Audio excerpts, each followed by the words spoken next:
Tier 1! Tier 1! Tier 1!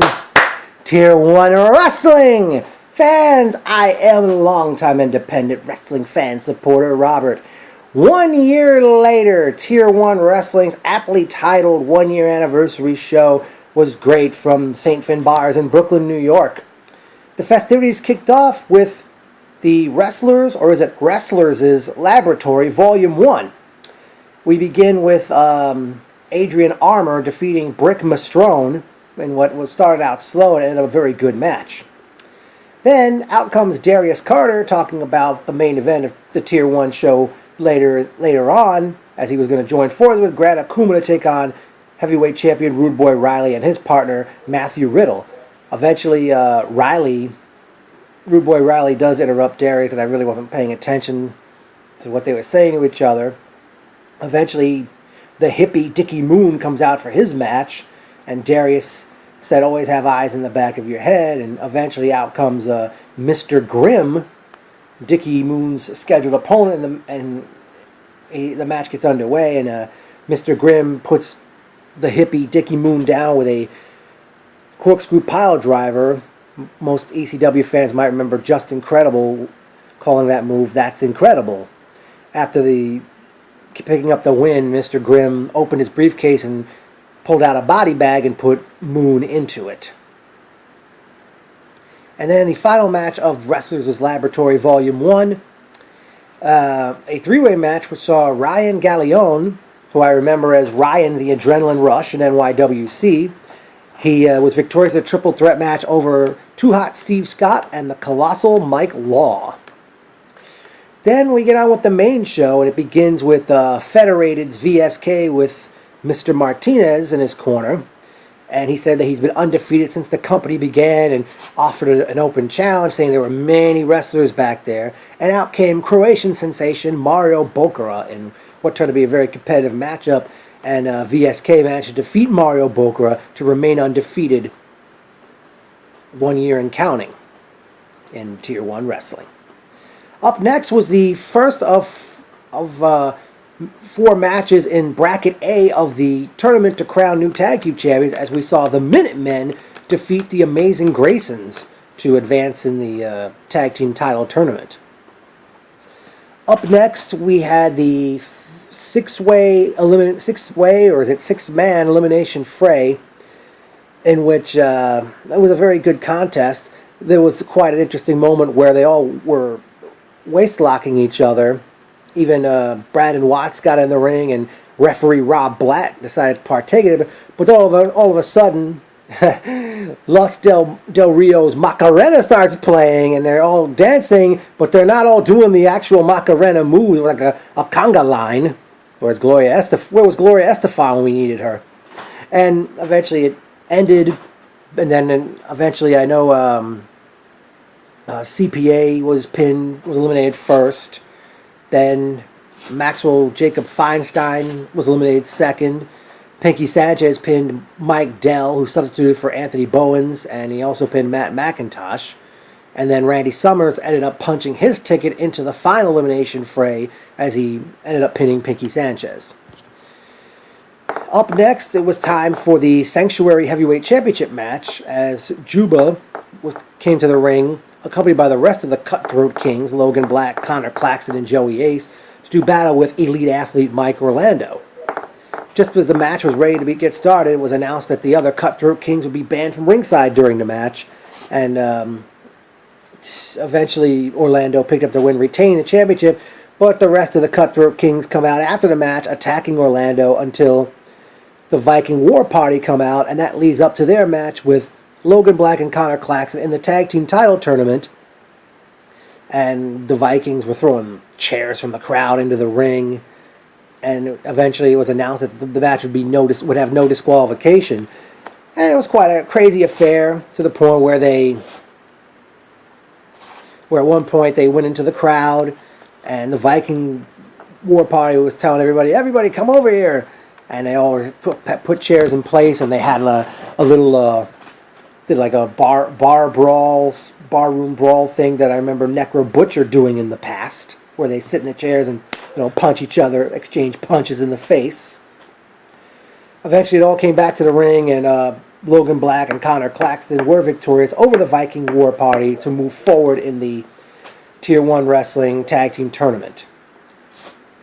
One thing I forgot to mention, right after VSK's victory over Mario Bokara, the product David Starr cut a promo and announced to the crowd he wasn't going to be able to wrestle due to injury. I forgot what he eventually said. But after, again, Viking War Party were defeated in the tournament, we had intermission. Many were out for meet and greet. When the action resumed, we saw the Lone Star, Kurt Stallion, take on Jay George. At one point in the match, Jay George brought somebody's dog into the ring. And eventually Jay George defeated Kurt Stallion. And after the match, Jay George took the microphone and ran down David Starr, who was his scheduled opponent. And Starr took the microphone, and I think referees prevented them from butting heads. Next, we saw our second match in Bracket A of the Tag Team Tournament, as we saw Monkey Flip, the Space Monkey, and Travis Flip Gordon defeat the Closers. Didn't get the Closers' individual names, and the Monkey Flip was victorious, and they move on in the tournament. Up next, a triple threat matchup, which saw Fred Yehi defeat the Emperor, Black Baron, and Jonathan Gresham to retain the Full Impact Pro Heavyweight Championship.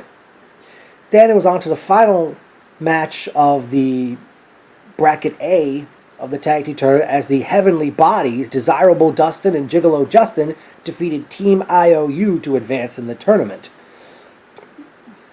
And then it was main event time, as we saw Grant Akuma and Darius Carter defeat Matthew Riddle and Rude Boy Riley. By virtue of the victory, Grant Akuma will challenge Rude Boy Riley for the Tier 1 Heavyweight Championship on Sunday, August 7th, when Tier 1 Wrestling returns with A Savior Amongst Us. Now it's on to personal notes time. Oh man, it was so great seeing crew members Peter, Hyro, Brandon, Mike McNicholas, Melissa, Nicole Behan, or is it Behan? I'm not sure how you pronounce her last name. Great seeing Jeff, Stella, Eric Cooper, and I gotta say, Eric, you went, you were really in the zone with those pictures, man.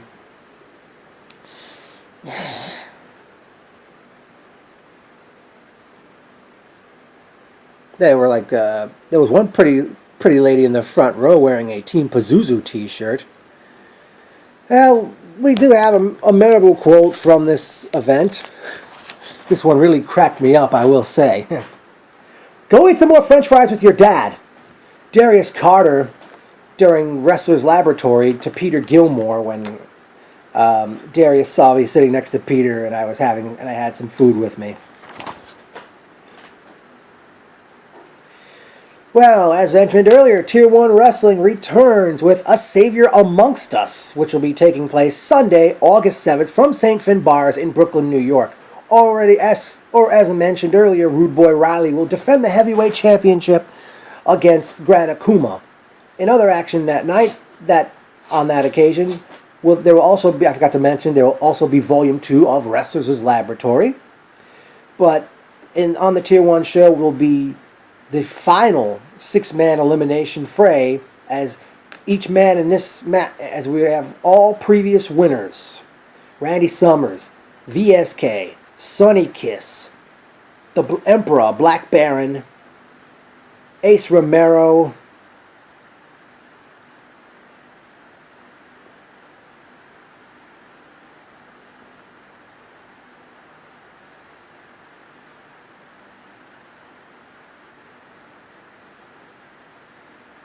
oh damn it! Wait. I think this up. Okay, yeah, it's VSK, Ace Romero, Sonny Kiss, Black Baron, Randy Summers, and Darius Carter. Also, Bracket B of the Tag Team Tournament will commence. Already announced for that one are the Sons of Brooklyn, Talon, and the Man of Steel, Mike Verna. And just recently announced, A Gentleman and an Officer, Kentucky Gentleman Chuck Taylor and Detective Dan Barry. What I would like to see it on August 7th, I'd like to see Elite Athlete Mike Orlando take on the Cutthroat Kings in a 6-man or 8-man tag team match. So hopefully settle their predicament once and for all.